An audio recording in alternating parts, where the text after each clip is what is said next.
આ વિડીયોમાં આપણે ગિફ્ટ કાર્ડ કેવી રીતના વેચી શકાય અને કોઈ કસ્ટમરે ગિફ્ટ કાર્ડ લઈને આવે તો એનું કેવી રીતે ટ્રાન્ઝેક્શન કરી શકાય એ જોઈશું। સૌથી પહેલાં તો ગિફ્ટ કાર્ડ આઇટમ છે એને રિંગ કરવી પડશે। આ આઇટમને રિંગ કરીશું એટલે ગિફ્ટ કાર્ડ નંબર પૂછશે, એટલે જે ગિફ્ટ કાર્ડ હોય એ સ્કેન કરવાનું રહેશે અથવા એન્ટર પણ કરી શકાય। સપોઝ કે આ કેસમાં 11122 છે। જો એ ગિફ્ટ કાર્ડ એન્ટર કરેલું નહીં હોય તો એ એવું પૂછશે કે card number does not exist, do you want to add it?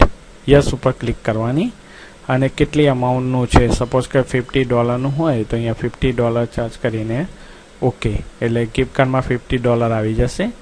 હવે એક્ઝેક્ટ કે બટન દબાઈને આપણે આ લઈ લઈશું। હવે બીજી રીત, જ્યારે કસ્ટમર ગિફ્ટ કાર્ડ લઈને આવે ત્યારે કેવી રીતના કરવું।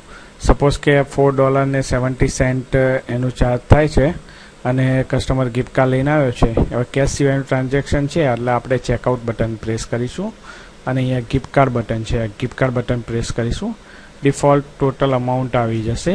હવે આપણે જેટલા ડોલરનું ગિફ્ટ કાર્ડ હોય એટલા ડોલરથી વધારેનું ચાર્જ નહીં કરી શકીએ, એ ધ્યાનમાં લઈશું।